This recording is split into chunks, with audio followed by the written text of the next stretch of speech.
అందరికీ నమస్తే. నేను సైదే మామిడి ఎస్ మైక్ ఛానల్. సో ఈ రోజు నేను ఒక చాలా పవర్ఫుల్ ఇంటర్వ్యూ చేయడానికి వచ్చిన. ఎందుకు పవర్ఫుల్ అంటే ఈ రోజు నేను ఇంటర్వ్యూ చేయే వ్యక్తి గురించి నేను ఎంక్వైరీ చేస్తే చాలా డేర్ అండ్ డైనామిక్ పర్సన్ అని తెలిసింది.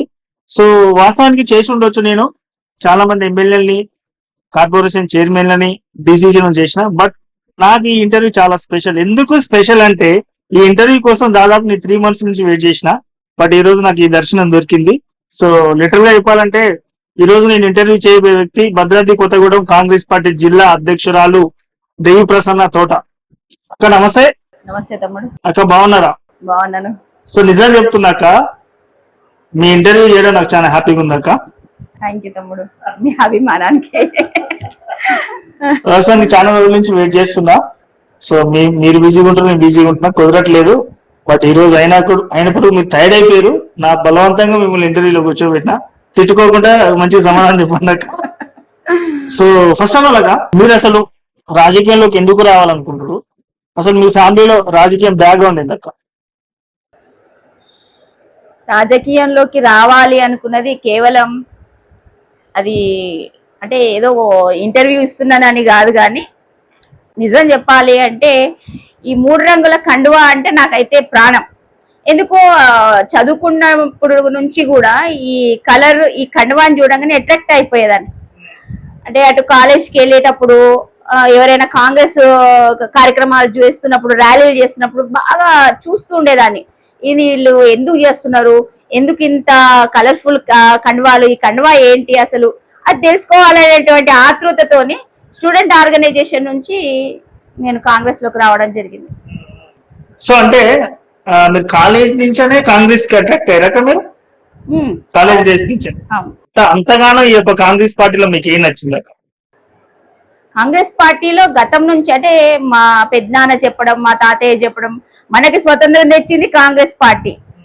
గాంధీ మహాత్ముడి గురించి, నెహ్రూ గారి గురించి, ఇందిరాగాంధీ గారి గురించి వాళ్ళు అప్పుడప్పుడు చెప్తున్నటువంటి చరిత్రని చూస్తా ఉంటే నిజంగా మనకి స్వతంత్రం తెచ్చిన వాళ్ళని మనము గౌరవించుకోవాలి. కాబట్టి సో ఆ పార్టీలో ఉంటే నేను కూడా ఏదైనా సక్సెస్ఫుల్ గా ఏదైనా సాధించగలుగుతాను అనేటువంటి ఉద్దేశంతో కాంగ్రెస్ పార్టీలోకి రావడం జరిగింది. సో జనరల్ గా అంటే లేడీస్ మహిళలు అంటే స్టడీ అయిపోయిన తర్వాత సరే ఏదైనా గవర్నమెంట్ జాబ్ ప్రిపేర్ కావడమా, గట్టి మాట్లాడితే, లేదంటే బిజినెస్, లేదంటే మ్యారేజ్ చేసి సెటిల్ అవుతారు. సో మీరు ఫస్ట్ అంటే మీ స్టడీ డేస్ నుంచే మీరు అట్రాక్ట్ అయినారు కదా. సో మ్యారేజ్ అయిన తర్వాత మీ ఫ్యామిలీలో పొలిటికల్ ఎంట్రీ అంటే ఎలాంటి స్పందన వచ్చింది, మీకు ఎలాంటి సపోర్ట్ వచ్చింది? అటు అంటే డాడీ వాళ్ళ ఫ్యామిలీలో కానివ్వండి, మా పుట్టింట్లో కానివ్వండి, మా బాబాయ్ పెద్దనాన్న వాళ్ళు కూడా కాంగ్రెస్ పార్టీలో నాయకులే కాబట్టి నాకు అక్కడ ప్రాబ్లం లేకుండే. మ్యారేజ్ కూడా సడన్ గా అయిపోయింది కొన్ని అనివార్య కారణాల వలన. సరే మాది లవ్ మ్యారేజ్.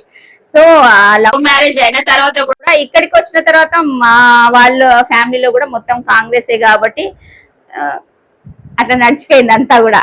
నాకు ఫుల్ సపోర్ట్ కుటుంబం అంతా కూడా.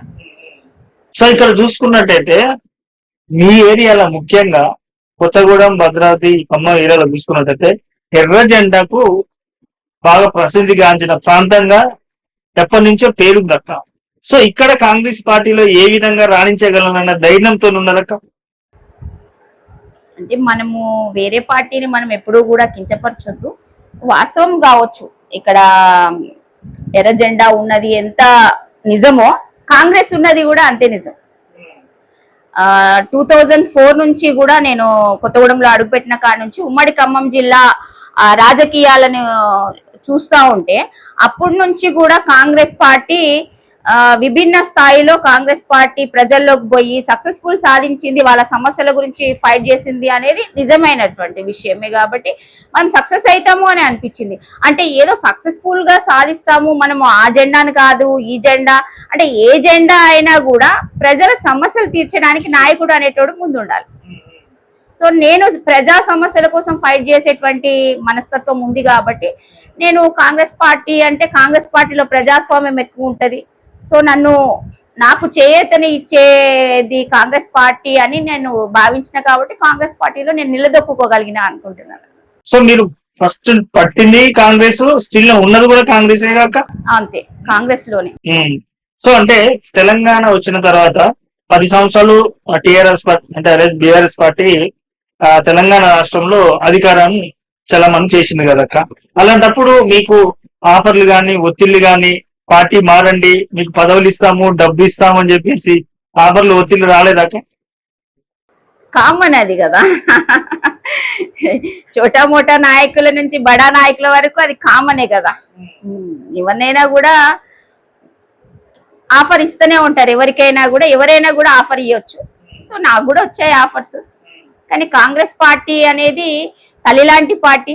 ఆ తల్లి లాంటి పార్టీకి మనం ద్రోహం చేయొద్దు. నాకు ఊహ తెలిసినప్పటి నుంచి కూడా కాంగ్రెస్ పార్టీ చరిత్రని వినుకుంటూ చదువుకుంటూ పెరిగినాను కాబట్టి కాంగ్రెస్ పార్టీ అంటే ఒక నిజం చెప్పాలంటే ఒక లాంటి విశ్వాసం. సో ఆ కాంగ్రెస్ పార్టీని వదలొద్దు అనుకున్నాను. అప్పుడున్నటువంటి నాయకత్వంని బలమైనటువంటి నాయకత్వము వెళ్ళిపోయినా కూడా కాంగ్రెస్ పార్టీ మీద ఉన్నటువంటి మక్కువతోని కాంగ్రెస్ పార్టీలోనూ ఉన్నా. ఎన్ని సంవత్సరాలకు మీరు కాంగ్రెస్ పార్టీలో? 2002 నుంచి కాంగ్రెస్ పార్టీలోనే ఉన్నాను. 2002 స్టూడెంట్ ఆర్గనైజేషన్ నుంచి మొదలుకొని కొత్తగూడెం నియోజకవర్గంలో అడుగు పెట్టినప్పుడు 2004లో అసెంబ్లీ ఎలక్షన్స్ జరిగినాయి. సో అప్పుడు ఉన్నటువంటి వనమా వెంకటేశ్వరరావు గారికి అసెంబ్లీ ఎమ్మెల్యే ఎలక్షన్స్ లో కానివ్వండి, అప్పుడే అంటే కంబైన్డ్ గా జరిగినాయి పార్లమెంటు అసెంబ్లీ ఎలక్షన్స్. సో వన్మా గారికి ఇటు అమ్మ రేణుకా చౌదరి గారికి వాళ్ళ గెలుపు కొరకు నా తొలి ప్రయత్నం కొత్తగూడెంలో జరిగింది. సో అక్క నిజంగా చెప్పాలంటే మీ మీ యొక్క పార్టీ కాంగ్రెస్ పార్టీ తోటి మీకున్న ఎక్స్పీరియన్స్ నిజంగా హ్యాట్సాప్ అక్క. Thank you. సో మరి ఏం చేసింది అక్క మీ కాంగ్రెస్ పార్టీ? ఏం చేయాలి కాంగ్రెస్ పార్టీ? మీరు 2002 నుంచి అని స్టిల్ ఇప్పటి వరకు కూడా కాంగ్రెస్ జెండాను పట్టుకొని ఉన్నారు కదా అక్క. అప్పటి నుంచి ఇప్పటి వరకు ఉంటే దేవి యొక్క కేవలం డిసీజ్ కార్డుకే ఎదిగింది అక్క కాంగ్రెస్ పార్టీ. అంతకంటే ఎక్కువ మిమ్మల్ని పూజ చేయలేకపోతుందా కాంగ్రెస్ పార్టీ? అంటే అఫ్ కోర్స్ కాంగ్రెస్ పార్టీ ఏం చేసింది ఏం చేయలేదు అని అంటే ఏదో చేస్తుందని కాదు కదా. మనం పార్టీలో ఉన్నది ఏదో ఆశించలేదు. కాంగ్రెస్ పార్టీ అయినా వేరే పార్టీ అయినా నిజం చెప్పాలంటే ఏ పార్టీ అయినా కూడా ఒక సిద్ధాంతంతోని ఎవరైనా రావాల పార్టీలోకి, రాజకీయంలోకి రావాలి అంటే అది ప్రజల శ్రేయస్సు కోసము, ప్రజా సమస్యల కోసము, వాటిని పరిష్కరించడం కోసం రావాలి. అంతేగాని పార్టీ మనకేదో ఇస్తుంది అని లబ్ధి పొందాలి అనుకుంటే అది మన మూర్ఖత్వమే అవుతుంది. కాబట్టి వాస్తవంగా 2002లో వచ్చినప్పుడు అది టీనేజ్ కాబట్టి నాకేదో కావాలని నేను ఆశించలేదు. సో ఆర్గనైజేషన్ పరంగా దూసుకుంటూ వెళ్ళిపోయినాను. దేవి ప్రసన్న అంటే ఆ రోజు నుంచి ఈ రోజు దాకా ఒక ప్రత్యేకమైనటువంటి గుర్తింపు అనేది ఉంది. అది కాంగ్రెస్ పార్టీ ఇచ్చిందని నమ్ముతున్నా నేను. సో మరి ఇంత దూసుకుపోతున్న డేర్ అండ్ డాష్ లేడీ మహిళా నాయకురాలు కాంగ్రెస్ పార్టీలో ఉంటే మరి కాంగ్రెస్ పార్టీలో ఇప్పటి వరకు మిమ్మల్ని ఊహించుకుంటే మీరు ఎమ్మెల్యే నుంచి మినిస్టర్ స్థాయికి వెళ్ళేంత రేంజ్కి ఎదగాలి కదక్క. సో కాంగ్రెస్ పార్టీలో ఇంకొక సాంప్రదాయం ఏంటంటే మధ్యలో పారాషూట్లు వేసుకొని వచ్చేటోళ్లకు టికెట్లు ఇస్తుంది, మంత్రి పదవులు ఇస్తుంది, ఇంకే పదవులైనా ఇస్తుంది అని ఒక చెడు సాంప్రదాయం ఈ కాంగ్రెస్ పార్టీలో ఉంది. ఇలాంటి సాంప్రదాయంలో కూడా దేవి ప్రసన్నక్క నలిగిపోయింది అనుకోవచ్చా? లేదు, అట్లాంటిది ఏం లేదు. కాంగ్రెస్ పార్టీ కానివ్వండి, మీరు బీఆర్ఎస్ లో కానివ్వండి, బీజేపీ కానివ్వండి, ఏది చూసినా కూడా పారాషూట్లు అనే వాళ్ళు అనివార్యం. పార్టీ వాళ్ళని తీసుకుంటుందా అంటే పార్టీకి అట్రాక్ట్ అయ్యి వచ్చినప్పుడు కంపల్సరీగా తీసుకోవాలి, మనం ఆహ్వానించాలి. మేము వస్తాము అని అంటే అతిథులు వస్తాము అంటే రావద్దు అని తలుపులు అయితే వేసుకోలేం కదా. అట్లనే అందరూ వచ్చినప్పుడు పార్టీ సిద్ధాంతాలు ఈ రీసెంట్ గా జరిగినటువంటి ఎలక్షన్స్లలో పార్టీ మీద ఉన్నటువంటి మక్కువతో చాలా మంది వచ్చారు. సో రేవంత్ రెడ్డి గారి నేతృత్వంలో చాలా మందిని పార్టీలోకి తీసుకున్నాం, సక్సెస్ఫుల్ అయిన ప్రభుత్వాన్ని ఏర్పరచుకున్నాం. కాబట్టి దాన్ని మనం వేరేలాగా చూడకుండా అందరూ మన వాళ్ళే అనుకొని చూసుకుంటే కామన్ గా మనము పార్టీలో ఇమ్మడగలుగుతాము, ముందుకు పోతాము. ఇక్కడ రాసి ఉండాలి పార్టీలో ఏదన్నా రావాలి అని అంటే. సో కష్టపడ్డ వాళ్ళకి కంపల్సరీగా పార్టీ గుర్తిస్తుంది అనేది నా దృఢమైనటువంటి విశ్వాసము. ఎందుకంటే స్టూడెంట్ ఆర్గనైజేషన్ నుంచి వచ్చినటువంటి నన్ను ఈ రోజు సరే సంవత్సరాల తరబడి మనం వెయిట్ చేసిన వాళ్ళకి కొంతమందికి 10 సంవత్సరాలకు రావచ్చు, కొంతమందికి 20 సంవత్సరాలకు రావచ్చు, కొంతమందికి 30 సంవత్సరాలకు రావచ్చు, కొంతమందికి ఏకాఏకి పార్టీలో అడుగు పెట్టగానే రావచ్చు. కానీ వాళ్ళు దేవి ప్రసన్న అక్కకి ఇప్పుడు మీరే అన్నారు, మీ ఆన్సర్ లోనే నేను క్వశ్చన్ తీసుకుంటాక, మీకు కాంగ్రెస్ పార్టీలో ఇక్కడ రాసి పెట్టి లేదా, లేకపోతే టైం రాలేదా, లేకపోతే కాంగ్రెస్ పార్టీ గుర్తించలేదా? గుర్తించింది కాబట్టి 2005 లో నేను ఒక ప్రజాప్రతినిధిగా వార్డు కౌన్సిలర్ గా నేను గెలిచినాను కాబట్టి, ఆ తర్వాత బీసీ సెల్ అంటే పార్టీలో వివిధ పదవులు అనుభవించాను. వివిధ పదవులు ఇచ్చారు, నా గౌరవాన్ని ఎక్కడ తగ్గించలేదు. ఆత్మగౌరవంతో ఒక మహిళల్ని ఆదరించిండ్రు అని అంటే అది కాంగ్రెస్ పార్టీకి హ్యాట్సప్ చెప్పాలి మనం. ఇంతమంది పోటీ ప్రపంచంలో ఇంతమంది ఉన్నప్పటికీ కూడా దాదాపు 25 మంది జిల్లా కాంగ్రెస్ పార్టీకి అప్లికేషన్స్ పెట్టుకుంటే, ఆశావాహులు ఉంటే ఒక మహిళని చేసిండ్రు అంటే అది నాటే జోక్. ఒక పార్టీని నడిపేయడానికి ఒక రథసారథిగా ఒక మహిళని ఎంచుకున్నారు అంటే అది కాంగ్రెస్ పార్టీ గొప్పదనమే కదా. నాకు ఇప్పుడున్న డౌట్ కూడా అదే. జనరల్ గా కాంగ్రెస్ పార్టీలో యూత్ కాంగ్రెస్ పార్టీ ఉంటది, మహిళా కాంగ్రెస్ పార్టీ ఉంటది, కాంగ్రెస్ పార్టీ అని ఉంటది. సో కాంగ్రెస్ పార్టీలో గట్టిగా మాట్లాడితే మీకు పదవి ఇవ్వాలనుకుంటే మహిళా విభాగంలో ఇవ్వచ్చు. బట్ ఇక్కడ డిఫరెంట్ ఏంటంటే ఈ భద్రాద్రి కొత్తగూడెంలో ఒక మహిళగా మిమ్మల్ని డిసిసి పదవి ఇవ్వడం అనేది ఏందన్నట్టు నాకు అర్థం కావట్లేదు. అంటే ఆల్రెడీ నేను ఉమ్మడి ఖమ్మం జిల్లా వైస్ ప్రెసిడెంట్ గా చేసిన, భద్రాద్రి కొత్తగూడెం జిల్లా మహిళా కాంగ్రెస్ ప్రెసిడెంట్ గా కూడా చేసిన. అన్ని అయిపోయినాయి అన్ని పదవులు. అంటే ఒక విద్యార్థి అంటే మీరు అన్నారు ఎందుకు మీరు రాలేదా, మీకు కాంగ్రెస్ పార్టీ గుర్తించలేదా అని అన్నారు, మీకు అదృష్టం లేదా అన్నారు. కానీ నాకు ఈ 1 by 1 వచ్చినప్పుడు నేను కూడా రాజకీయంగా నిత్య విద్యార్థి అయ్యే ఉండాల మనం ఎప్పుడు కూడా. కాబట్టి ప్రజా సమస్యలు తెలుసుకోవడానికి నాకు ఇది ఒక మంచి అవకాశం అనుకుంటున్నా. ప్రతి పదవిని కూడా ఆ పదవికి ఇచ్చేటువంటి వాల్యూని ఇస్తూ ప్రజల్లోకి మనం పోయినప్పుడు కొత్త కొత్త విషయాలు కూడా మనకు కూడా తెలుస్తాయి. కాబట్టి ఏకాఏకి ఏం తెలవకుండా నన్ను ఒక జిల్లా కాంగ్రెస్ పార్టీ అధ్యక్షురాలుగా కూర్చోబెట్టినప్పుడు ఏమో నేను అయోమయ పరిస్థితిలో ఉండేదాన్నేమో. కానీ ఒక అన్ని పదవులు అనుభవించిన తర్వాత అన్ని పదవులను నాతో చేయించి ఆ తర్వాత నన్ను కాంగ్రెస్ పార్టీకి అధ్యక్షురాలు చేసిండ్రు అంటే నిజంగా నాకు అంత పరిణితిని కాంగ్రెస్ పార్టీ ఇచ్చింది, ఇప్పుడు ఉంది అని భావించింది కాబట్టి నన్ను అధ్యక్షురాలుగా చేసింది అనుకుంటున్నాను. అంటే ఇక్కడ చూసుకున్నట్టయితే మొన్న జరిగిన అసెంబ్లీ ఎన్నికల్లో మీ యొక్క కొత్తగూడెం టికెట్ పొత్తులో భాగంగా సిపిఐకి వెళ్ళిపోయింది కదక్క. అంటే మీరు ఎక్స్పెక్ట్ చేసిదాక ఒకవేళ పొత్తులో భాగంగా సిపిఐకి పోకపోతే దేవి ప్రసన్న గారికి కాంగ్రెస్ పార్టీ నుంచి ఎమ్మెల్యే టికెట్ వస్తుందని ఎక్స్పెక్ట్ చేసి ఉండొచ్చు అనుకోవచ్చా? ఆశ అనేది మనిషికి కామనే కదా. కాబట్టి మొన్న ఎన్నికలే కాదు 2019లో కూడా ఆశించిన నేను టికెట్. సో అప్పుడు ఎవరు మన వనమా వెంకటేశ్వరరావు గారు కానివ్వండి, ఎడవల్లి కృష్ణ గారు కానివ్వండి, డైరెక్ట్ నాకు టికెట్ కావాలి అని నేనే అడిగాను.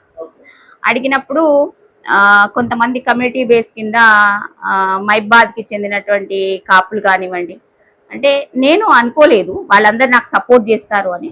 సో వాళ్ళు కూడా అన్నారు ఎప్పుడు మాది ఎస్టీ అవుతుంది కాబట్టి మాకు అక్కడ అవకాశం లేదు, మా సోదరి మనకి కొత్తగూడెంలో ఇస్తే బాగుంటది అని కొంతమంది, అంటే ఆ టైంలో నేను పోయినప్పుడు వాళ్ళు కూడా ఉన్నారు కాబట్టి వాళ్ళు కూడా వాళ్ళ నోట్లోంచి వచ్చిన మాటలు అవి.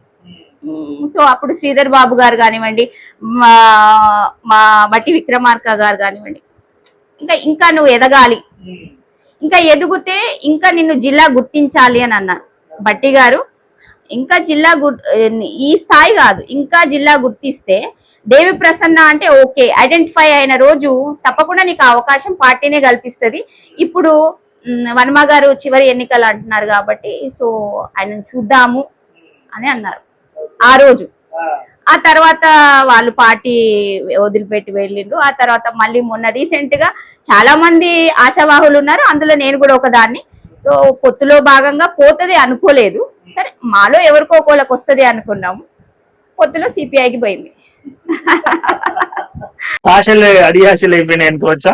అడిగే ఆశలు అయినాయి అని అంటే అది ఒక రోజు మట్టుకే అనుకోవాలి. ఎందుకంటే పార్టీ గైడ్ లైన్స్ లో నడుస్తున్నాం కాబట్టి పార్టీ చెప్పింది వినాలి, ఖచ్చితంగా వినాలి. కాబట్టి సిపిఐ క్యాండిడేట్ సాంబశివరావు గారికి టికెట్ అనౌన్స్ అయిపోతుంది, క్యాండిడేట్ తనే అని డిక్లేర్ అయిన తర్వాత ఖచ్చితంగా తనని గెలిపియడానికి నా వంతు కృషి నేను చేసింది. చాలా సంతోషం. సో ఇక్కడ చూసుకున్నట్లయితే మీకు సాంబశివరావు గారు సిపిఐ పార్టీ నుంచి ఎమ్మెల్యేగా ఉన్నారు కదా. ఇక్కడ చూసుకున్నట్టే మీ కాంగ్రెస్ పార్టీ, సాంబశివ గారు సిపిఐ పార్టీ, ఎట్లా ఉంది మీ మధ్యన కోఆర్డినేషన్? బానే ఉంది. మిత్రపక్షాల ధర్మం ప్రకారం తనకి పార్టీ టికెట్ ఇచ్చింది, గెలిపించడం మా ధర్మం కాబట్టి మేము గెలిపించాము. అదే పరంగా వాళ్ళు ఆ పార్టీ సిద్ధాంతాలకు వాళ్ళు కూడా ఏం చేయాలో ఆ పార్టీ పరంగా వాళ్ళు కూడా చేసుకుంటున్నారు. మా పార్టీ సిద్ధాంతాల మేరకు మేము కూడా ఏం చేయాలో చేస్తాం. ఏం చేయాలంటే మా కార్యక్రమాలు మేము చేసుకుంటున్నాం, వాళ్ళ కార్యక్రమాలు వాళ్ళు చేస్తున్నారు. సో ఇద్దరము ఆయన ఎమ్మెల్యే గారు కాబట్టి, స్థానిక శాసనసభ్యులు కాబట్టి ప్రభుత్వ పథకాలను ప్రజల్లోకి వెళ్ళడం కూడా అనివార్యం కాబట్టి ఆయన కూడా తీసుకుని వెళ్తున్నారు. సో కామన్ ఇదంతా. సో ఖమ్మం కొత్తగూడెం ఖమ్మం జిల్లాకు సంబంధించి మీ యొక్క జిల్లాకే 3 మంత్రులు ఉన్నారక్క. చాలా కరెంట్ కావాలక్క. త్రిమూర్తులు కదా. సో ఇక ఈ యొక్క 3 మంత్రులు ప్లస్ సాంబశివరావు గారి ఎమ్మెల్యే గారు, వీళ్ళందరికీ ఈ 4 కూడా కుసలటం లేదు. వీళ్ళ అంతర్గతంగా అంటే కాంట్రవర్సీ గొడవ జరుగుతుంది. ముఖ్యంగా చూసుకున్నట్టయితే కమిషన్ల కాడ, కాంట్రాక్టుల కాడ వీళ్ళకి గొడవలు జరుగుతున్నాయని చెప్పేసి టాక్. ఎంతవరకు నిజం? మీ చేతిలో మైక్ ఉందని మీరు ఏదేదో మాట్లాడితే అది నిజం అవుతుందా? కాదు కదా. కాదు అంటే అడిగేది మీరు కదా. సో అట్లానే ఏం కాదు. అందరికి ఎవరికి మనస్పర్ధలు లేవు, అందరూ కలిసికట్టుగా ఉన్నారు. పార్టీని నడిపించడంలో అటు ఖమ్మం కానివ్వండి, ఇటు భద్రాద్రి కొత్తగూడెం కానివ్వండి, ఉమ్మడి ఖమ్మంని నడిపేయడానికి 3 త్రిమూర్తులు ఉన్నారు కాబట్టి 3 మంత్రులు ఎక్కడా కూడా తగ్గకుండా ప్రభుత్వాన్ని, ఇటు పార్టీని 2 చేతులతో బేస్ చేసుకొని కార్యకర్తల్ని నడుపుకుంటూ ప్రభుత్వాన్ని నడుపుతున్నారు. సో వాళ్ళకి హ్యాట్సప్ చెప్పాలి మనము. ఇకపోతే ఎవరికి ఏమి ఉండవు, వ్యాపారాలు అవన్నీ ఎక్కడో ఏదో జరుగుతున్నాయని మనము అవన్నీ ఆ దృష్టిలో చూడడం కూడా కరెక్ట్ కాదు. ఇంకో విషయం ఏంటంటే కొత్తగూడెం కాన్స్టిట్యున్సీ మీద పొంగులేటి శ్రీనివాస్ రెడ్డి గారు కన్నేశారు. నెక్స్ట్ ఇక్కడ పొంగులేటి శ్రీనివాస్ రెడ్డి గారు జెండా బాతపోతున్నారు. ఇక్కడ నుంచి టికెట్ ఎక్స్పెక్ట్ చేస్తున్నారు. అందుకని ఇక్కడ ఆఫీస్ కూడా పెట్టుకుండు పొంగులేటి శ్రీనివాస్ రెడ్డి గారు అని చెప్పేసి. శ్రీనన్న క్యాంప్ ఆఫీసులు ఎక్కడ లేవు? ఖమ్మంలో లేవా? పాలేరులో ఉంది. ఖమ్మంలో ఉన్నంత మాత్రం ఖమ్మంని ఆశించిన లేదు కదా. సత్తుపల్లిలో ఉన్నది, అశ్వరావుపేటలో ఉన్నది. కొత్తగూడెం ఎందుకు హాట్స్పాట్ గా ప్రజల్లోకి ఎందుకు? అది కొత్తగూడెం టికెట్ ఆశించిండు సీనన్న, ఆశించడంలో తప్పులేదు కదా. ఎవరైనా ఆశించవచ్చు, సీనన్న కూడా ఆశించిండు. సో పార్టీ పరంగా అది మిత్రధర్మము పొత్తులో పోయింది కాబట్టి సిపిఐకి పోయింది. సో ఆయనను నమ్ముకున్నటువంటి కార్యకర్తలు ఎవరైతే ఉన్నారో వాళ్ళందరూ కూడా అన్యాయం కావద్దు అనేటువంటి ఉద్దేశంతోనే సీనన్న ఇక్కడ క్యాంప్ ఆఫీసు ఆల్రెడీ పెట్టారు. క్యాంప్ ఆఫీస్, సో ఆ క్యాంప్ ఆఫీస్ ఉంది అనేటువంటి ధైర్యంతో చాలా మంది ప్రజలు కానివ్వండి, ఇటు కార్యకర్తలు కానివ్వండి ఉన్నారు కాబట్టి సీనన్న రావడం తప్పులేదు. కార్యకర్తల్ని కాపాడుకోవడము అనేది నిజంగా అది మనము హర్షించదగినటువంటి విషయం. ఎక్కడో నేను పాలేరుకి ఎమ్మెల్యే, రాష్ట్రానికి మంత్రిని, సో నాకు అక్కడ టికెట్ ఇవ్వలేదు అని వదిలేస్తే చేసేది ఏం లేదు. కార్యకర్తలు ఈ రోజు ఇంకా నష్టపోయేటోళ్ళు, ఎందుకంటే ఇక్కడ స్థానికంగా ఎమ్మెల్యే లేరు కాబట్టి. కానీ అట్లా ఆయన స్వార్థంగా ఆయన ఆలోచించలేదు. నన్ను నమ్ముకున్నటువంటి కార్యకర్తలు నాకు టికెట్ వస్తే ఇక్కడ నా గెలుపు కోసం పాటుపడతా అన్నటువంటి కార్యకర్తలు చాలా మంది ఉన్నారు. సో ఆయనకి టికెట్ రాకపోతే చాలా మంది ఆత్మహత్య చేసుకుంటా అన్నోళ్ళు ఉన్నారు. ఆకలితోని అంటే నిరాహార దీక్షలు చేసినటువంటి వాళ్ళు ఉన్నారు. వాళ్ళందరికీ హామీ ఇచ్చిండు కాబట్టి అన్న ఇచ్చినటువంటి ప్రకారం వాళ్ళందరినీ కూడా బతికించడం కోసం, వాళ్ళని ముందుకు నడిపించడం కోసం, కాంగ్రెస్ పార్టీని ఇంకా పై స్థాయికి తీసుకుపోవడం కోసం ఖచ్చితంగా కొత్తగూడెంకి రావాలి. వస్తారు కూడా. అప్పుడే సర్టిఫికేట్ ఇచ్చేస్తున్నారా అక్క మీరు? సో మరి ఏంది పొంగులేటి సీనన్న గారికి కొత్తగూడెం వస్తే మీరు హ్యాపీగా ఫీల్ అవుతారు. మరి మీరేందక్క? మరి మీ అభిమానులు ఏం కావాలి? మీ కార్యకర్తలు ఏం కావాలి? మిమ్మల్ని ఒక ఎమ్మెల్యేగా చూడాలనుకుంటున్నారు, మాలాంటి వాళ్ళ పరిస్థితి ఏం కావాలి? అంటే అందరు అనుకుంటారు ఎమ్మెల్యే అనే ఒక 5 స్టెప్ అనుకుంటారు, కానీ నేను అట్లా అనుకోను. ఎందుకంటే రాజకీయంలో ఏ పదవి వచ్చినా ఆ పదవికి న్యాయం చేయాలి. మన కాన్సెప్ట్ ఏంటి? ప్రజలకు సేవ చేయాలని వచ్చింది. సో పార్టీ పరంగా పదవులు ఆశించడంలో తప్పులేదు, ఎమ్మెల్యే టికెట్ ఆశించడంలో తప్పులేదు, పార్లమెంట్ టికెట్ ఆశించడం ఏదైనా ఆశించవచ్చు. కాకపోతే అదే టార్గెట్ పెట్టుకొని మనము రాజకీయంలో ఉండడము అనేది తప్పు. ఆ పదవి ఆ టికెట్ రాకపోతే నేను రాజకీయ సన్యాసం తీసుకుంటాను అనడం కూడా తప్పే. ఎందుకంటే మనల్ని నమ్ముకున్నటువంటి ప్రజలకి మనం భరోసా ఇవ్వాలి అంటే ఎమ్మెల్యే ఒకటే కానక్కర్లేదు. ఎందుకంటే నేను నమ్ముకున్నటువంటి కాంగ్రెస్ పార్టీలో పదోన్నతులు చాలా ఉన్నాయి. ఆ పదవిని పట్టుకొని కేవలం రాహుల్ గాంధీ, సోనియా గాంధీ ఫోటో పెట్టుకొని నేను ప్రజల దగ్గరికి పోగలుగుతాను, ఆ విశ్వాసం ఉంది, వాళ్ళని నడిపించగలుగుతాను, వాళ్ళ సమస్యలు తీర్చగలుగుతాను అనేటువంటి అపారమైనటువంటి నమ్మకం ఉంది. కాబట్టి నాకు ఎమ్మెల్యే ఇస్తేనే నేను చేస్తాను అనేటువంటి మనస్తత్వం నాది కాదు. భవిష్యత్తులో ఏదైనా రావచ్చు పార్టీ పరంగా. పార్టీ ఈరోజు నాకు కాంగ్రెస్ పార్టీ అధ్యక్షురాలు ఇస్తానని నేను అనుకున్నానా? అనుకోలేదు కదా. సో పార్టీ నాకు ఏదైనా రావచ్చు, ఇవ్వచ్చు. సో అంటే కాంగ్రెస్ పార్టీ మీరు చూడండి, మీనాక్షి నటరాజన్ గారు ఎగ్జాంపుల్, కాంగ్రెస్ పార్టీ వ్యవహారాల ఇన్ఛార్జ్. సో తనని ఈరోజు కాంగ్రెస్ పార్టీ తల మీద పెట్టుకుంటున్నారు, దీదీ దీదీ అని. తనకి ఏ ఎమ్మెల్యే టికెట్ ఇచ్చారు? గతంలో ఎంపీగా చేశారు. ఇప్పుడు ప్రస్తుతం కాంగ్రెస్ పార్టీ జెండాను ఎలా మోయాలి, కార్యకర్తని ఎలా కాపాడుకోవాలి, కార్యకర్త క్షేత్రస్థాయి నుంచి పార్టీని ఎట్లా డెవలప్ చేయాలి అనేటువంటి దాని మీద మీనాక్షి నటరాజన్ గారు పనిచేస్తున్నారు. సో మీనాక్షి నటరాజన్ అంత కాకపోయినా కాంగ్రెస్ పార్టీలో అలాంటి స్థాయిలో, అంటే ఆ స్థానంలో నేను ఉంటే సరిపోతుంది, కానీ నాకు ఎమ్మెల్యే టికెటే కావాలి అనేది అయితే లేదు ముందు నుంచి కూడా. సో ఆ రోజు కూడా ఇట్లనే అభిమానులు మీరు పెట్టుకోండి మీకు వస్తుంది అని, ఆ రోజు ఖచ్చితంగా నేను అప్లికేషన్ పెడితే వస్తుంది అనేటువంటి ఆశతోనైతే పెట్టలేదు. మనము ఒక రాయేసి చూద్దాము అనేటువంటి ఉద్దేశంతోనే అంతే. అన్న అక్క, నాకు అంటే జనరల్ గా మీ పార్టీ గురించి అంటే జనరల్ గా బయట ఉన్నది ఏంటంటే కాంగ్రెస్ పార్టీ అంటే రెడ్ల డామినేషన్ పార్టీ. అందుకనే దేవి ప్రసన్నక్క పొంగులేటి శ్రీనివాస్ రెడ్డి గారికి జోక్తుంది అనుకోవచ్చా భయపడి? మీరంటున్నారా? నేనే అంటున్నాను. నేను మీ గురించి నేను ఎంక్వైరీ చేస్తే, ఇప్పుడు మీరు వాటర్ దాదానికి వెళ్ళారు కదా, నేను బయటకు అలా వెళ్ళొచ్చు. అంటే ఏది వాట్ అంటే అక్క చాలా వెరీ డేరింగ్ డాష్ మహిళ, ఏదన్నా ముక్కుసీటుగా మాట్లాడుతుంది, చాలా ఫైర్ బ్రాండ్ అని చెప్పేసి నాకు అనిపించింది. అంటే జనరల్ గా కాంగ్రెస్ పార్టీలో బీసీఎస్ రెడ్ల డామినేషన్ ఉంటది. వాళ్ళకు రెడ్డి తోకుంటే చాలు, వాళ్ళు ఫుల్ పెద్ద పెద్ద పదవులను వచ్చేస్తాయి. సో ఇక్కడ ఖమ్మం జిల్లాలో కూడా పొంగులేటి శ్రీనివాస్ రెడ్డి గారి హవా నడుస్తుంది. కాబట్టి ఆ రెడ్డి గారిని చూసి దేవి ప్రసన్నకు భయపడుతుంది అనుకోవచ్చు. కాంగ్రెస్ పార్టీలో సీనన్న మొన్న ఈ మధ్య వచ్చారు. 2002 నుంచి ఉన్నాను కాంగ్రెస్ పార్టీలో. సో కాంగ్రెస్ పార్టీ కండువాని నమ్ముకున్నాను, కాంగ్రెస్ పార్టీ జెండాని నమ్ముకున్నాను. సీనన్న వ్యక్తిగతంగా, సీనన్న మంచితనం, ప్రజల్లో ఆయనకున్నటువంటి విశ్వాసం, ప్రజలు ఆయన మీద పెట్టుకున్నటువంటి నమ్మకంతోనే ఆయన మీద గౌరవం పెరిగింది తప్ప రెడ్డితోనే ఇది నాకు వస్తుంది అనేటువంటి ఉద్దేశం అయితే లేదు.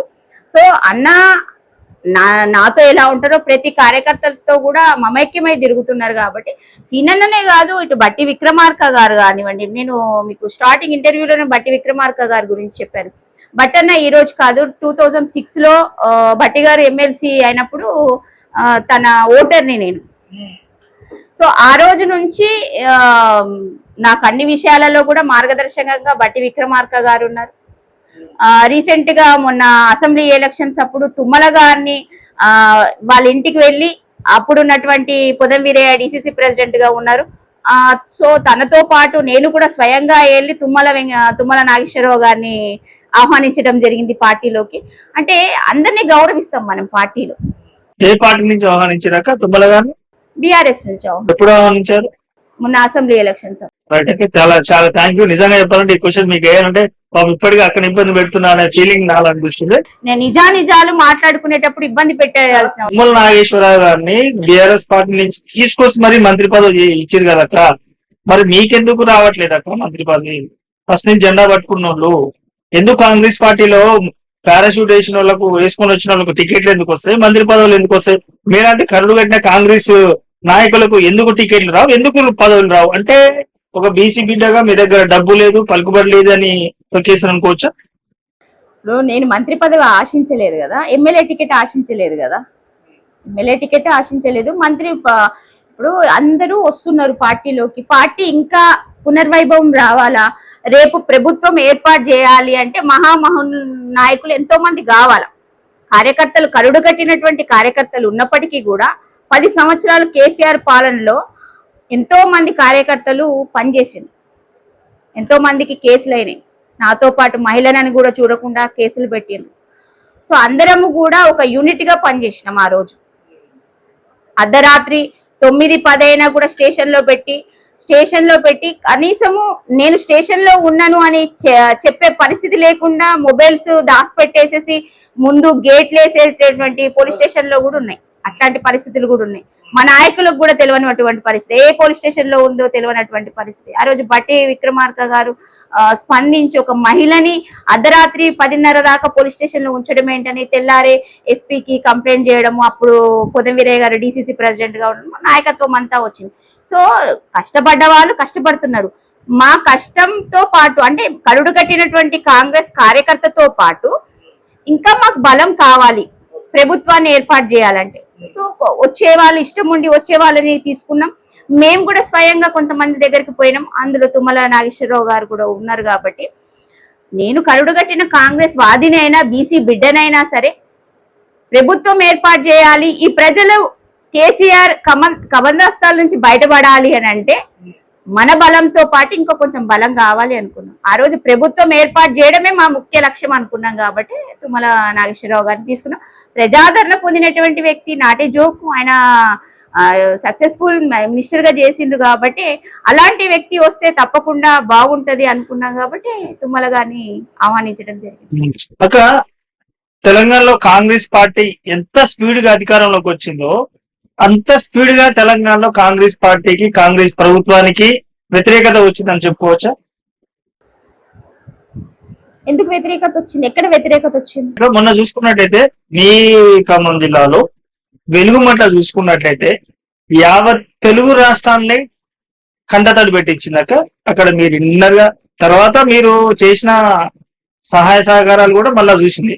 ఎందుకు ఈ యొక్క హైడ్రా అనేది తీసుకొచ్చి ఆ వెలుగుమట్ల ప్రజల్ని ఆ రీతిలో ఎందుకు ఇక్కడ 3 మంత్రుల నుండి బాధ పెట్టించి రోడ్ల మీద పడి మరి ఏడిపించింది ఎందుకక్క? నిజమైనటువంటి అక్కడ నిజంగా లబ్ధిదారులు ఎవరైతే ఉన్నారో వాళ్ళందరికీ న్యాయం జరిగింది. అక్రమంగా కట్టినటువంటి భూములు మాత్రమే హైడ్రా ద్వారా తొలగించడం జరిగింది. అది అందరికీ తెలిసిన విషయమే. అది ప్రజల కోసము చేసినటువంటి నిజమైనటువంటి పోరాటం.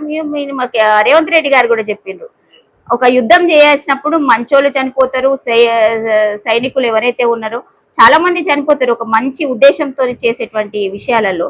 సో అట్లా కొన్ని హైడ్రా అనేది అలాంటి తీసుకొచ్చిందే కాబట్టి జరుగుతూనే ఉంటది. ఒకవేళ అక్కడ నిజంగా లబ్ధిదారులకి ప్రభుత్వం న్యాయం చేసిందని అనుకుంటున్నాం. దాంట్లో హైడ్రామా అనేది ఏం లేదు.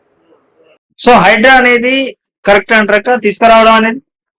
ముమ్మాటికి కరెక్టే. మీ హైదరాబాద్ నగరంలో చూసుకుంటే ఎంతమంది అక్రమంగా కట్టడాలు కడతా ఉన్నారు. సో దాన్ని ఇంకా మొత్తం స్టేట్ మొత్తం తీసుకొని వచ్చి చేస్తే సక్సెస్ఫుల్ అవుతుందనే అనుకుంటున్నాం.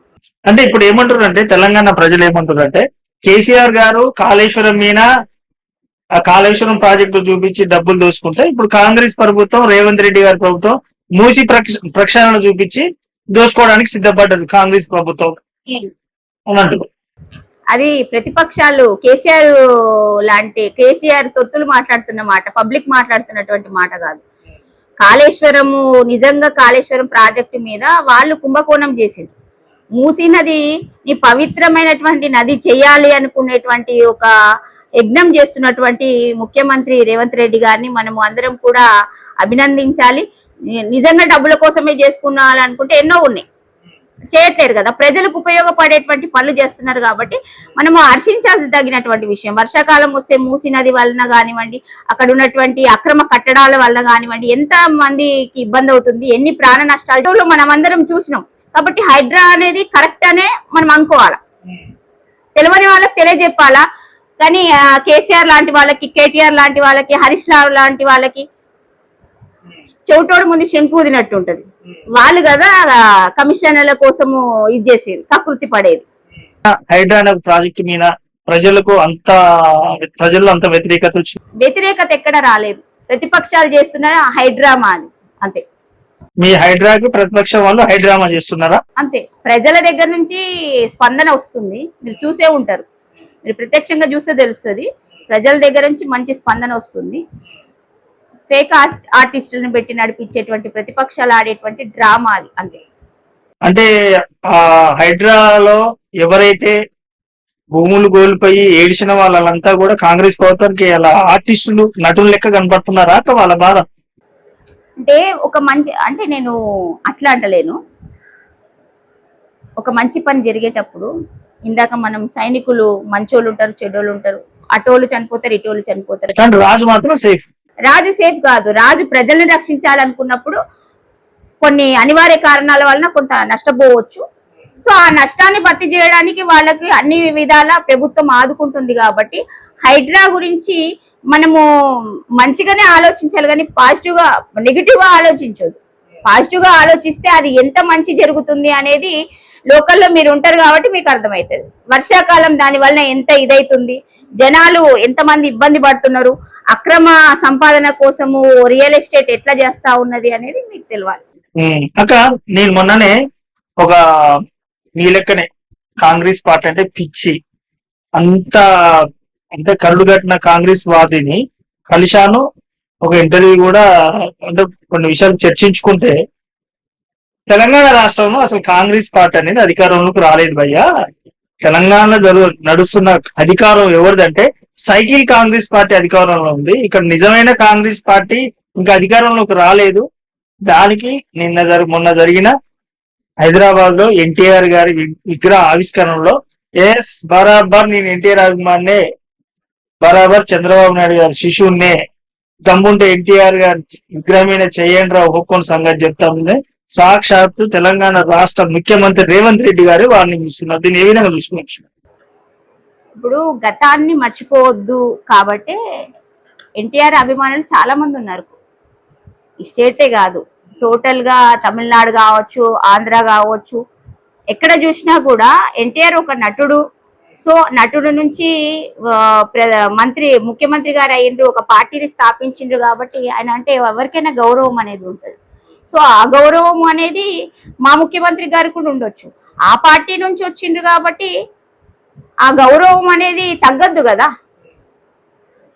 ఇప్పుడు మనం ఎక్కడి నుంచి వచ్చినాము అనేది చెప్పుకోవడంలో తప్పులేదు కదా. ఇప్పుడు నేను వర్మ గారుతోని 2004 నుంచి ఇక్కడ జర్నీ చేసినాను. సో ఆయన బీఆర్ఎస్ లోకి వెళ్ళినంత మాత్రాన అభిమానం అనేది ఉంటది, కానీ పార్టీ వేరు, పార్టీలో ఉన్నటువంటి సిద్ధాంతాలు వేరు, వ్యక్తిగత అభిమానాలు వేరు. అంటే గట్టిగా మాట్లాడితే తెలంగాణ రాష్ట్రంలో రేవంత్ రెడ్డి గారు పాత టీడీపీ పార్టీని మొత్తం కూడా బలపరుస్తుండు, పాత టీడీపీ పార్టీ బెల్ట్ అంతా స్ట్రాంగ్ చేస్తుండు.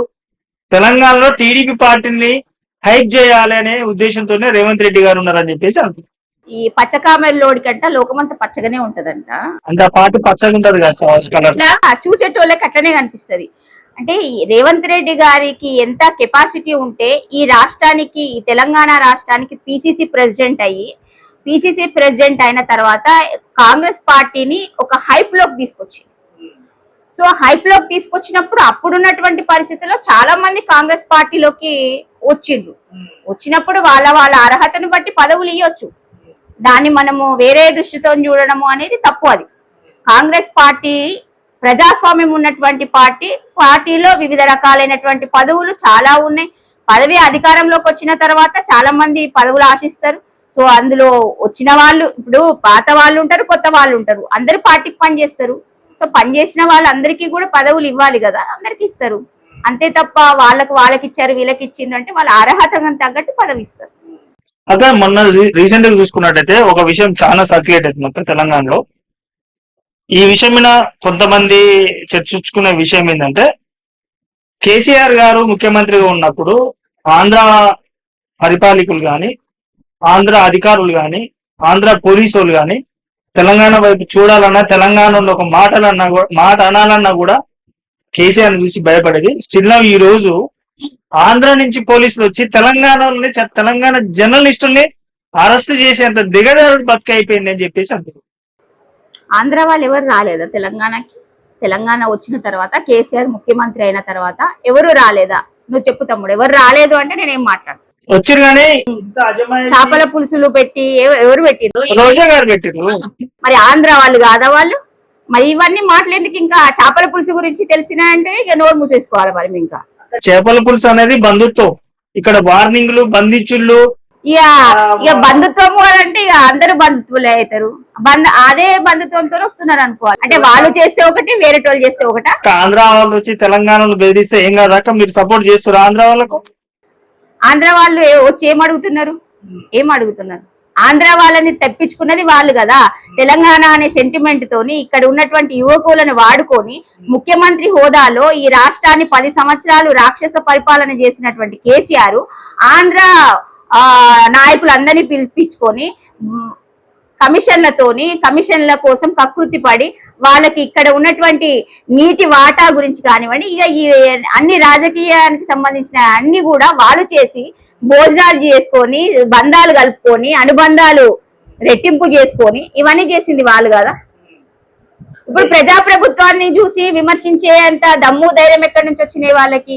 అంటే ఏమీ అర్థం కావట్లేదు. అంటే ప్రజల్లోకి ప్రజా ప్రభుత్వం వెళ్తుంది, రేపు వీళ్ళని విమర్శించాలంటే మా దగ్గర ఏమీ లేదు కాబట్టి మళ్ళీ ఆ సెంటిమెంట్ ని ప్రజలకి రుద్దితే మళ్ళీ ఇదేదో ఉద్యమం లాగా వస్తుంది అనుకుంటున్నారు. కానీ ప్రజలేం పిచ్చోళ్ళు కాదు.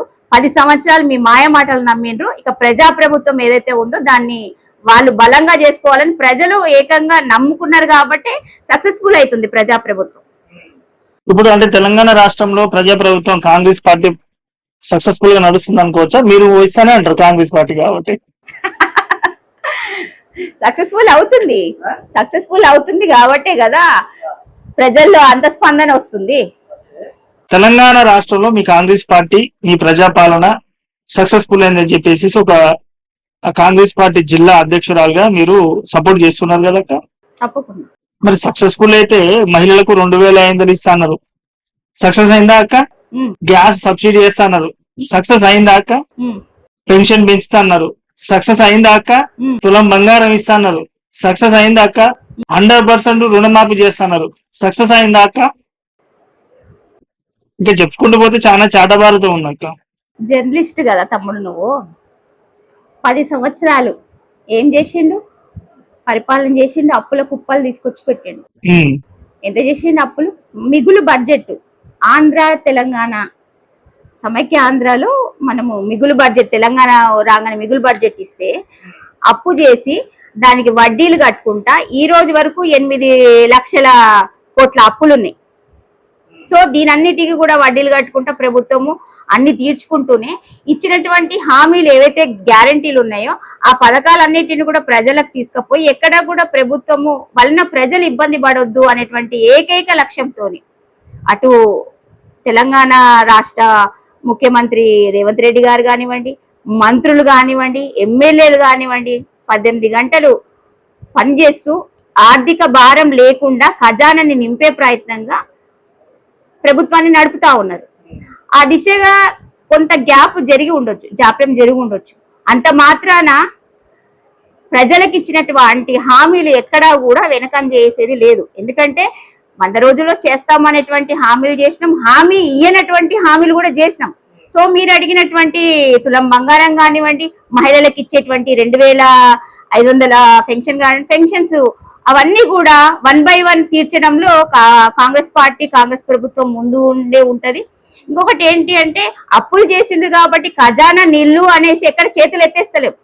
గతంలో మీరు చూసే ఉంటారు, తెలంగాణ ప్రభుత్వం వచ్చిన తర్వాత, బీఆర్ఎస్ వచ్చిన తర్వాత ఎప్పుడు మీరు ఇచ్చిన హామీలు అని అంటే చిన్నపిల్లల్ని అడిగినా కూడా 2 ఏదో చెప్తారు కదా, అట్లా వాళ్ళు ఇచ్చినటువంటి హామీలు అన్ని కూడా చిన్నపిల్లల్ని అడిగినా కూడా చెప్పేటోళ్ళు. అట్లాంటి హామీలు ఎందుకు తీర్చలేదు అని ప్రజలు అడిగినా, ప్రతిపక్షం అడిగినా కేటీఆర్ గాని, కేసీఆర్ గాని, హరీష్ రావు గాని మాది పసిగుడ్డు పాలన, మమ్మల్ని ఇప్పుడే ఇబ్బంది పెడతారా అని అంటున్నారు. మరి మేము కూడా ఇప్పుడే కదా ప్రభుత్వం, మాది కూడా ఇప్పుడే వచ్చింది కదా, ఒక కొత్తగా అయ్యేటువంటి కాపురాన్ని పెట్టుకోవాలి అనుకుంటే టైం పడుతుంది. అట్లా ఒక కొత్త వెహికల్ కావాలంటే అంటే డబ్బులు ఉంటే ఏదైనా చేయగలుగుతాం. మీరు ఖజానానే గుడ్డు సున్నా పెట్టిండ్రు కదా, ఖజానాన్ని గుండు సున్నా పెట్టినప్పుడు మీకు అడిగే రైట్స్ ఎక్కడున్నాయి? మీరు 10 సంవత్సరాలు చేయలేని మేము 2.5 సంవత్సరాలు చేసి చూపిస్తున్నాం. సో ప్రజలు మమ్మల్ని నమ్ముతున్నారు కాబట్టి మేము ఇచ్చేటువంటి హామీలు ఏవైతే ఉన్నాయో అవన్నీ కూడా సక్సెస్ఫుల్ గా మేము చేస్తాం. రేపు ఆవిర్భావ దినోత్సవం రోజు 1,15,00,000 మంది ఎవరైతే తెల్ల రేషన్ కార్డ్స్ లబ్ధిదారులు ఉన్నారో వాళ్ళ ఇంటి యజమాని ఆ ప్రమాదవశాత్తు చనిపోయిన ప్రమాద బీమా పథకం కింద 5 లక్షల రూపాయలను రేపు జూన్ 2వ తారీఖు పథకాన్ని ప్రారంభించడం జరుగుతుంది. అట్లనే కొత్త రేషన్ కార్డులు కానివ్వండి, అంటే పేదవాడికి పనికొచ్చేటువంటి అన్ని కూడా ప్రజాప్రభుత్వం చేస్తుంది కాబట్టి మనం హర్షించాల్సినటువంటి విషయం. ప్రతిపక్ష హోదాలో ఎన్ని మాట్లాడినా కూడా ప్రజల మనసులోకి వచ్చి ఏది ఉంది అని అడిగితే అది ప్రజాప్రభుత్వం, రేవంత్ అన్న సర్కారు, కాంగ్రెస్ పార్టీ, కాంగ్రెస్ ప్రభుత్వం అని చెప్తారు ప్రజలు. అంటే వాళ్ళు ఏం చెప్తున్నారంటే కేసీఆర్ గారు అప్పు చేసి కళ్యాణ లక్ష్మి ఇచ్చిండు, షాది ముబారక్ ఇచ్చిండు, రైతు బంధు ఇచ్చిండు, రైతు బీమా ఇచ్చిండు, 45,000 చెరువుల్ని బాగు చేసిండు, మిషన్ భగీరథ చేసిండు, మూసి సుందరీకరణ, ఇంకా చూసుకున్న సెక్రటేరియా కట్టించిండు. ఇలా చెప్పుకుంటూ పోతుంటే చాలా పథకాలు చేసిండు కదా. రేవంత్ రెడ్డి గారు ఇచ్చిన హామీలే చేయలే కదా. అప్పు చేసి 2.5 years 4 లక్షల కోట్లు అప్పు చేసిరు కదా. మీరు కూడా అప్పు చేసేదే నడిపిస్తారు కదా అక్క రాష్ట్రాన్ని. మేము వాళ్ళకి మిగులు బడ్జెట్ ఇచ్చినాం, వాళ్ళు గుండు సున్నా ఇచ్చి పైన అప్పులు పెట్టిండ్రు, మాకేమి ఇయ్యలే, ఖాళీ చిప్ప అక్కడ పెట్టిండ్రు. మేము అవన్నిటిని కూడా అప్పులు చేసినటువంటి వాటికి వడ్డీలు కట్టుకుంటూ ఇటు ప్రజలను నడిపించి ప్రభుత్వాన్ని ఎలా నడిపియాలా, 1వ తారీఖు కార్మికులకు ఉద్యోగులకు ఎట్లా జీతం ఇవ్వాలా అనే దాని మీద ప్రాసెస్ లో ఇవన్నీ నడుస్తా ఉన్నాయి. కాబట్టి కొంత జాప్యం జరుగుండొచ్చు, ఇంకా టైం ఉంది, మా ప్రభుత్వం ఇంకా ఉంది. సో ఈ ప్రభుత్వం అయ్యే లోపు ప్రజలకు ఇచ్చేటువంటి హామీలు 1 by 1 ఖచ్చితంగా అమలు అవుతాయి. అక్క 2.5 సంవత్సరాలు అవుతుంది కదా కాంగ్రెస్ గవర్నమెంట్ వచ్చి. మామూలుగా ఒక ఎమ్మెల్యేకి ఎంత ఉంటుంది అక్క సాలరీ? మీరే చెప్పాలా, నాకు ఐడియా లేదు. అది పెట్టింది ఎవరు? మీ కేసీఆర్ కదా. జీతభత్యాలు పెంచింది ప్రజాప్రతినిధులకు. జీతభత్యాలు ఇప్పుడు ఉన్నటువంటి ఎమ్మెల్యేలు కోరుకున్నారా మాకు పెంచండి బాబు అని? మా కేసీఆర్ అంటే ఇప్పుడు ఆయన మా తాత కాదు, మా అయ్య కాదు ఆయన. మీరు కేసీఆర్ తరపున మాట్లాడుతున్నారు, ప్రజల తరపున మాట్లాడినట్టు అనిపిస్తలేదు. కేసీఆర్ తరపున, కేటీఆర్ తరపున వకాలతో పుచ్చుకున్నట్టు మాట్లాడుతున్నారు. కాబట్టి నేను చెప్పేది ఏంటంటే ఇప్పుడున్నటువంటి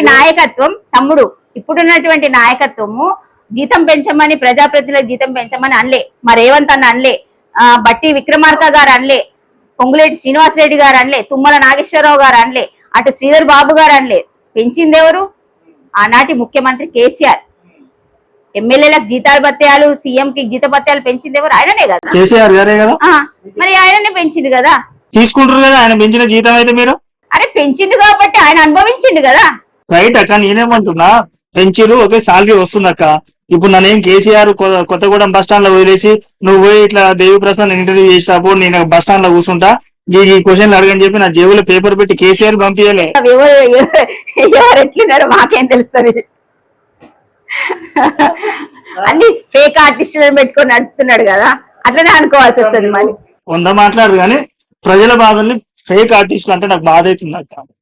ప్రజా సమస్యల గురించి మాట్లాడేటప్పుడు, ప్రజా సమస్యలు తీర్చేటప్పుడు కాంగ్రెస్ పార్టీలో కాంగ్రెస్ కార్యకర్త, చిన్నపాటి కార్యకర్త అయినా ముందుండి నిలబడేటువంటి మనస్తత్వం, ఆ ప్రజల కోసం, ఆ వ్యక్తి కోసం కష్టపడేటువంటి, సమస్య కోసం కష్టపడేటువంటి వ్యక్తికి పనిచేయాల్సినటువంటి కర్తవ్యాన్ని నాకుంది అని ముందుకు నడిచేటువంటి కార్యకర్త కాంగ్రెస్ కార్యకర్త. కాబట్టి ఫేక్ ఆర్టిస్ట్ అనేది నేను ప్రజల్ని అనను, తప్పుడు సంకేతం మీరు పబ్లిక్ ఇవ్వకండి ఇంటర్వ్యూలు పేరు చెప్పి. సో ఫేక్ ఆర్టిస్ట్ అనేది ఎవరిని అంటున్నాను? కొన్ని యూట్యూబ్ ఛానల్స్ నడుపుకుంటూ పబ్లిక్ ని తప్పుదారి పట్టించి ప్రభుత్వం ఏర్పాటు చేసినటువంటి పథకాలను కానివ్వండి, ప్రభుత్వం ఏ దిశలో ప్రజలకు పనిచేస్తుంది అనే దాన్ని ఖచ్చితంగా ప్రజలకు చూపించాల్సినటువంటి బాధ్యత ఉంది. కానీ ఇక్కడ వీళ్ళు జీతాలు ఇచ్చుకుంటూ కొంతమంది ఆర్టిస్టులను నడిపిస్తా ఉన్నారు కాబట్టి దాన్ని అన్నాను. ఇదంతా నేను ఇవాళ చెప్పింది కాదు, మీరు 2.5 సంవత్సరాల నుంచి మీరు కూడా చూస్తా ఉన్నారు. సో అదే నేను ఇవాళ కొత్తగా మాట్లాడేది ఏం లేదు కాబట్టి ఇది అందరికి పబ్లిక్ కి తెలుసు కాబట్టి చెప్తున్నాను. కాంగ్రెస్ పార్టీకి లేరా అక్క ఆర్టిస్టులు? లేరు, మరి మాకెవరు ఆర్టిస్ట్ లేరు. నీకు పెయిడ్ ఆర్టిస్టులు లేవా? కాంగ్రెస్ పార్టీకి పెయిడ్ యూట్యూబ్ ఛానల్ లేవా? పెయిడ్ యాంకర్లు లేవా? పెయిడ్ జర్నలిస్టులు లేరా అక్క? మాదంతా న్యాయబద్ధంగా పోతుంది, గాంధీ వాదంతో పోతుంది. సో మా దగ్గర అట్లాంటి కర్వ కూడా మాకు బట్టలే. మా కార్యకర్తలు చాలు మేము చేసినటువంటి పనులు జనాలలోకి తీసుకుపోవడానికి. మేము చేసేటువంటి మంచి పనులు ఖచ్చితంగా ప్రజలు ఆశీర్వాదం మాకు ఉంటదనే నమ్మకం మాకుంది. అంటే నేను ఇందాక ఎమ్మెల్యేల శాలరీ అడిగింది, కేసీఆర్ పెంచుండు మీరు తుంచిరు అనే విషయం కాదక్క నేను మాట్లాడింది. సరే, కేసీఆర్ గారు తెలంగాణ రాష్ట్రాన్ని సర్వనాశనం చేసి గుండుసున్నా చేసిండు, మీ మాటకి నేను వస్తాక 2.5 years లో మరి ఏ ఎమ్మెల్యే ఏ మినిస్టర్ అరే మన రాష్ట్రం అప్పుల పాలైందే, మనం జీతాలు తీసుకోకుండా బతుకుదాం, రాష్ట్రాన్ని అభివృద్ధి చేద్దాం అని చెప్పేసి వాళ్ళు ఏం జీతాలు తీసుకోకుండా పాలన అయితే జరపట్లేగా అక్క? జీతాలు తీసుకోవడానికి అయితే బడ్జెట్ ఉంది కదా అక్క? మరి మీరు ఇచ్చిన పథకాలుగా అమలు చేయడానికి ఏమో మా కాడ డబ్బులు లేవు, కోసిన రూపాయి లేదు, నన్ను ముక్కలు కోస్తారా, ఢిల్లీ పోతే చెప్పులు దొంగపోతానికి దొంగ లెక్క చూస్తున్నారు నన్ను, మరి గిలాంటి డైలాగులు ఎందుకు అక్క? ఒక ఎమ్మెల్యే ఒక నియోజకవర్గం తిరగాలన్నా కనీసం వేతనం కావాలి. సో దానికి వాళ్ళు కట్టుబడి ఉన్నారు. మాకొద్దు అని అనుకున్నా కూడా వదిలేసేస్తారు. మీరు ఇప్పుడు చెప్పండి, వదిలేయమంటారా? వదిలేస్తారు. నేను చెప్తే వదిలేస్తారా అక్క? మరి అట్లనే అంటున్నావు కదా. నేను బరాబర్ చెప్తా అక్క. ఖచ్చితంగా మీరు కాంగ్రెస్ పార్టీ వాళ్ళు ప్రజలకు ఇచ్చిన హామీలను నెరవేరిన తర్వాతనే మీ కాంగ్రెస్ ఎమ్మెల్యేలు మినిస్టర్ జీతాలు తీసుకొని బరాబర్ నేను ప్రజల వైపే మాట్లాడతాను. ప్రజా సమస్యల కోసం పోయేటువంటి ప్రజాప్రతినిధికి కనీస వేతనం ఇవ్వాల్సినటువంటి కంటసి ఉంది కాబట్టి ఇవ్వచ్చు. దాందేముంది, అది వదులుకోవాలి అనుకుంటే అది వాళ్ళ ఇష్టం. ఖమ్మం జిల్లాలో 3 మంత్రులు ఉన్నారు. ఈ 3 మంత్రులలో ఫర్దర్ ఫ్యూచర్ లో మరి తోట దేవి ప్రసన్నక్కని కూడా ఆ స్థాయిలో ఊహించుకోవచ్చా? పార్టీ గైడ్ లైన్స్ లో నడుస్తున్నా కాబట్టి పార్టీ ఏది ఇస్తే దాన్ని శిరస వహిస్తాను. సో మనము పార్టీ విధేయురాలుగా ఉంటాను కాబట్టి నాకు పార్టీ ఏది ఇస్తుంది అనేది వేటెన్సీ. ఇంకా రీసెంట్ గా ఒక ఇష్యూ జరుగుతుంది, అది మీ కాంగ్రెస్ పార్టీ ఎమ్మెల్యేలు కూడా కొంతమంది సపోర్ట్ చేసిరాక స్టేట్ లో. అంటే ఇందాక ఆ విషయాన్ని నేను కంటిన్యూ చేయబోయి మళ్ళీ టాపిక్ వేరే వెళ్ళిపోయింది. ప్రొఫెసర్ నాగేశ్వరరావు గారు పవన్ కళ్యాణ్ గారి మీద ఒక వ్యాఖ్యలు చేసిండు. సో దానికి పవన్ కళ్యాణ్ కి సంబంధించిన ఆంధ్ర వాళ్ళు కొంతమంది ఫీల్ అయ్యారు, ఇంక్లూడింగ్ పవన్ కళ్యాణ్ గారు కూడా ఫీల్ అయ్యారు అన్న ఉద్దేశం తెలిసి ప్రొఫెసర్ నాగేశ్వరరావు గారు ఆ మాటలు నేను వెనక్కి తీసుకున్నా అని చెప్పినకు కూడా ప్రొఫెసర్ నాగేశ్వరరావు గారి మీద ఆంధ్రకు సంబంధించిన జర్నలిస్టులు కానీ, ఆంధ్రకు సంబంధించిన కొంతమంది యూట్యూబ్ ఛానల్స్ కానీ బాగా ప్రొఫెసర్ నాగేశ్వరరావు గారిని ట్రోల్స్ చేయడం, ఇబ్బంది పెట్టడం, తిట్టడం ఇవన్నీ చేస్తున్నారు కదక్క. దానికి కొంతమంది కాంగ్రెస్ పార్టీ రీసెంట్ గా తొంగతుర్తి ఎమ్మెల్యే మందుల సామేల్ గారు కూడా ప్రొఫెసర్ నాగేశ్వరరావు గారికి మద్దతు ఇచ్చారు. అరే బాబు, మీ ఆంధ్ర పాలన మీరు చూసుకోరు, మా తెలంగాణ పాలన మేము చూసుకుంటాం, మా కాడున్న ప్రొఫెసర్లని జర్నలిస్టులు మీరు అనాల్సిన అవసరం లేదు అని చెప్పేసి కూడా ఆయన మద్దతు ప్రకటించడం జరిగింది. దీనిపైన మీ అభిప్రాయం ఏంటక్క? తప్పకుండా మన ఏ మాటకు ఆ మాట వస్తే తెలంగాణ గడ్డ మీద పుట్టినటువంటి ఏ బిడ్డనైనా సరే, జర్నలిస్ట్ అయినా సరే, మహిళ అయినా సరే, ఒక స్టూడెంట్ అయినా సరే, చివరికి ప్రొఫెసర్ నాగేశ్వరరావు అయినా సరే, ఎవరి మీద ఈగవాలన్నా కూడా తెలంగాణ బిడ్డలు ఎవరు ఊరుకోరు. సో నాగేశ్వరరావు గారు సారీ చెప్పిండ్రు. ఆయన కూడా ఆయన సొంతగా ఎప్పుడైనా సరే ఆయన మాట్లాడితే ఈ ప్రజల కోసం, ప్రజా సమస్య కోసం ప్రతి అంశాన్ని మాట్లాడతారు. నేను కూడా పలు సందర్భాలలో విన్నాను. సో ఇప్పుడు దేశంలో ఏదైతే జరుగుతుందో ఆ హింసాకాండను ఆయన ప్రతిసారి ఖండిస్తూ ఉంటారు.